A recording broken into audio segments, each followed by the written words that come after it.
नमस्कार दोस्तों, मैं संजीव वाजपेयी आप सभी का स्वागत करता हूं बीपीएससी स्तोत्र में। आज हम उस पद पर चर्चा करने चल रहे हैं जो युवा का सपना होता है, एसडीएम बनना। उस एसडीएम के हम पद की बात करने चल रहे हैं। और एसडीएम सिर्फ एक पद ही नहीं है, एक जिम्मेदारी का एहसास है। एक जिम्मेदारी का एहसास है, हमको जन सेवा करने का मौका देता है, अवसर देता है। हम उस पद की बात करने चल रहे हैं।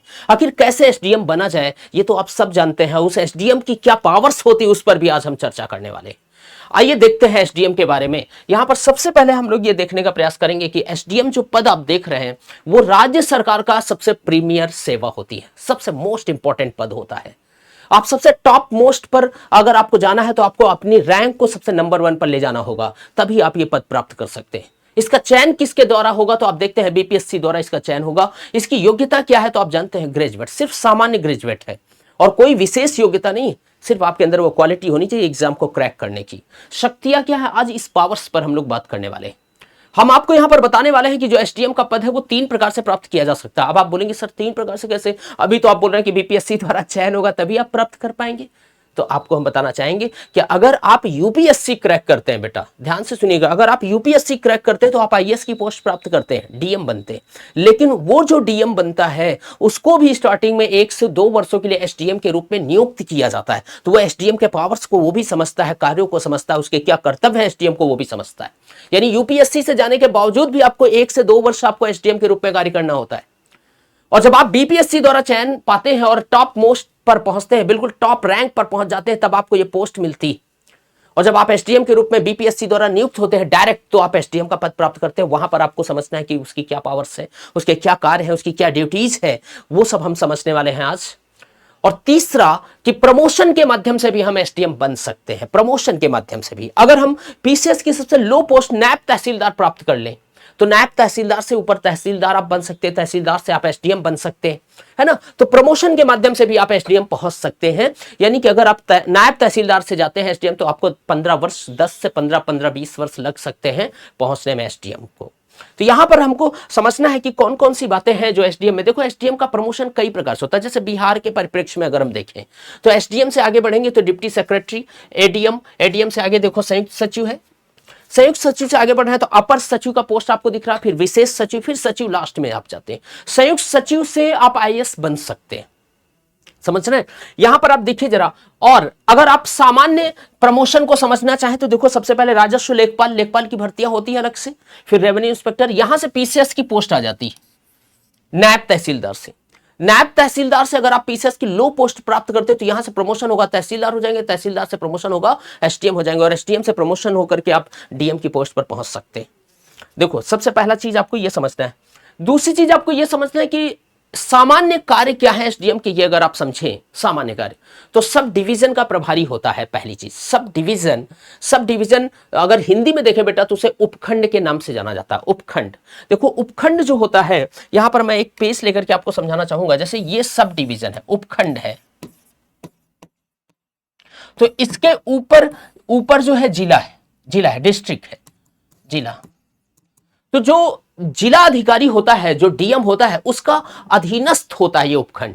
ये समझ रहे हैं, यहीं पर आपका एसडीएम आ जाता है, सब डिविजनल ऑफिसर हो जाता है। ये सब एसडीएम इसी को बोलते हैं, सब डिविजनल ऑफिसर जो है, यानी सब डिवीजन मजिस्ट्रेट के नाम से हम इसको बोला सकते हैं। यहां पर जिला न्यायाधीश होता है, इसके ऊपर स्टेट आ जाता है, इसके ऊपर आप जाओगे तो फिर कंट्री आ जाएगा। ऐसे आप एक एक स्तर से ऊपर बढ़ते चले जाएंगे, गवर्न करते चले जाएंगे चीजों को। तो देखो पीछे हम क्या बात कर रहे थे, हम बात कर रहे हैं कि सब डिवीजन का क्या होता है, प्रभारी होता है। साथ में आपको यह ध्यान रखना है कि ये जो एसडीएम है इसी रूप में भू राजस्व की वसूली करता है, भूमि विवादों का निस्तारण करता है। ध्यान रखेंगे, भूमि विवादों का निस्तारण करने की भी इसकी जिम्मेदारी होती है। खसरा खतौनी बनवाता है, बहुत सारे कार्य होते हैं। पुलिस थानों का औचक निरीक्षण कर सकता है, यह ऐसा लोक सेवक पद है। धारा 144 लगवाता है। एसडीएम जो है अपने से नीचे जितने भी विभाग होते हैं उनमें समन्वय बनाए रखने का कार्य भी करता है। और सबसे इंपॉर्टेंट कार्य होता है लॉ एंड ऑर्डर मेंटेन करना, यानी कानून व्यवस्था को बनाए रखना, सबसे इंपॉर्टेंट कार्य होता है। आइए देखते हैं यहां पर। तो सबसे पहला पॉइंट आप समझें कि पद और प्रतिष्ठा से संबंधित एसडीएम जिले के एक हिस्से का मुखिया होता है। सबसे बड़ी चीज ये आपको समझना है। अगर हम समाज की बात करें, समाज में उसे एक बड़ी पहचान और सम्मान मिलता है एसडीएम को। गांव कस्बे के लोग एसडीएम को बहुत बड़ी पोस्ट मानते हैं, उनके लिए तो वो बिल्कुल भगवान जैसा होता है, यह चीज आपको समझना है। वहीं पर आप देखें, ये चीजें आप देख चुके हैं, यहां पर आप ये समझ चुके हैं। यहां पर आप देखें प्रशासनिक शक्तियां क्या है, तो प्रशासनिक शक्तियों की अगर हम बात करें तो एसडीएम के पास काफी प्रशासनिक पावर होते हैं, काफी अधिकार होते हैं, जैसे कानून व्यवस्था, लाइन ऑर्डर मेंटेन करना, धारा 144 लगवाना, विवाह हो गया, नामांतरण हो गया, पासपोर्ट वेरिफिकेशन हो गया, लाइसेंस आदि प्रशासनिक काम उसके पास होते हैं। राजस्व मामले को देखता है, आप जानते हैं जैसे डीएम होता है तो एक कलेक्ट्रेट वाला मामला देखता है, डीएम क्या राजस्व का मामला भी देखता है और न्यायिक मजिस्ट्रेट भी कहलाता है। उसी प्रकार न्यायिक शक्तियां एसडीएम को भी दी जाती, राजस्व मामले एसडीएम के पास भी होते हैं, जमीन संपत्ति से संबंधित विवाद जो होते हैं उनका निपटारा करता है ये एसडीएम अपने सब डिवीजन क्षेत्र में। यानी एसडीएम सीधे जनता से जुड़कर कार्य करता है, ये एक मौका है कि जनता के साथ जुड़ करके आप कार्य कर सके। प्रशासन और जनता के मध्य एक सेतु का कार्य करता है एसडीएम, ये चीज आपको समझना है यहां पर। वहीं पर आप देखें, अब जैसे अगर मैं कहूं कि डिजास्टर्स की स्थिति है, समझ रहे, आपदा की स्थिति है, तो उस समय मैनेजमेंट का कार्य कौन करता है? एसडीएम करता है, आपदा प्रबंधन से संबंधित। कानून व्यवस्था, लाइन ऑर्डर मेंटेन करना इसका कार्य, भू राजस्व से संबंधित विवादों का निपटारा करना इसी का कार्य।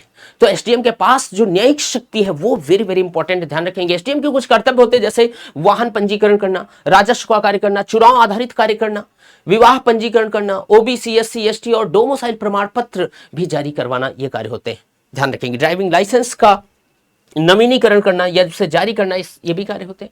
अच्छा, ये जो एसडीएम पद है इतना क्यों चार्म स्थिति रहती है, सभी को प्राप्त करना है, सभी उसी की तरफ नजर रहती है, सारे बच्चे उसी की तरफ मेहनत करते हैं कि मेरी रैंक लगे, मुझे एसडीएम मिले, क्योंकि इस पर फैसिलिटी मिलती है, लाइफ स्टाइल इसकी बिल्कुल अलग होती है। जैसे कि सरकारी गाड़ी मिल जाती है, साथ में चालक भी मिल जाता है, अच्छा घर मिलता है, यानी बंगला मिलता है आपको, तो एक समाज में अलग प्रतिष्ठा आपको देता है, एक स्टाफ मिलता है, सुरक्षा व्यवस्था आपको मिलती है, आकर्षक वेतन मिलते हैं, भत्ते मिलते हैं। वेतन अगर मैं देखूं यहां पर तो 5400 ग्रेड पे का, देखो कहीं कहीं पर मैट्रिक्स लेवल चलता है, 9 10 इस तरह मैट्रिक्स लेवल, कहीं कहीं पर ग्रेड पे चलता है। तो ये जो एसडीएम की नौकरी है, एसडीएम का जो पद है वो 5400 ग्रेड पे की नौकरी, शानदार वेतन होता है, सारी सुविधाएं आपको मिल रही हैं, तो क्यों नहीं आप इसे प्राप्त करते हैं?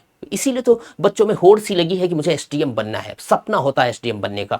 ये सुविधाएं उनको आकर्षित करती हैं, प्लस जनता के साथ मिलकर के काम करने का मौका मिलता है, ये भी उन्हें आकर्षित कर, क्योंकि पैसा तो कहीं भी आप कमा सकते हैं, लेकिन जो काम जनता के साथ जुड़कर करने का मौका है, अवसर है, वो तो यही देगा आपको बीपीएससी एसडीएम के रूप में।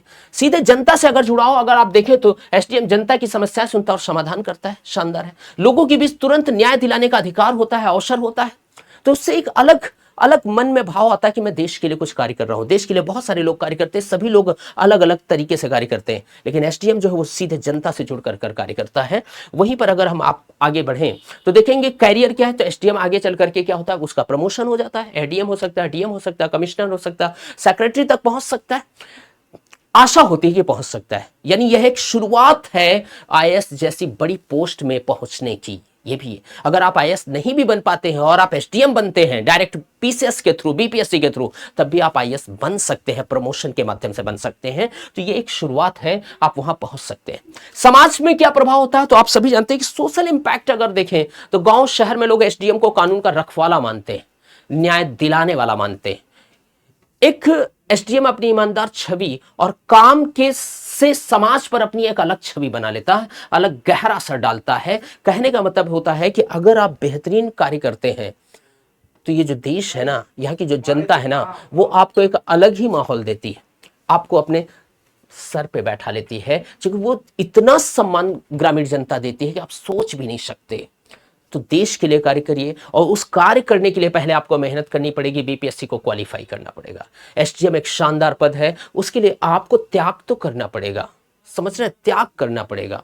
कहते हैं कि हर अंधेरी रात के बाद प्रभात होता है, सवेरा होता है, वो सवेरा आपके यहाँ भी हो सकता है, आपकी लाइफ में भी हो सकता है, तो उसके लिए आपको पढ़ना पड़ेगा। तो दुख की पिछली रजनी बीच विकसता सुख का नवल प्रभात, ये कामायनी की लाइन है, मुझे बहुत प्यारी लगती है, जयशंकर प्रसाद की लाइन है। यानी कि अगर आपके जीवन में अभी अंधेरा है तो बिल्कुल घबराने की आवश्यकता नहीं, ये अंधेरा मिटने वाला है, बस केवल उसके लिए कमर कस लीजिएगा, पढ़ाई करिएगा जबरदस्त तरीके से और अपने सपनों को साकार करिएगा।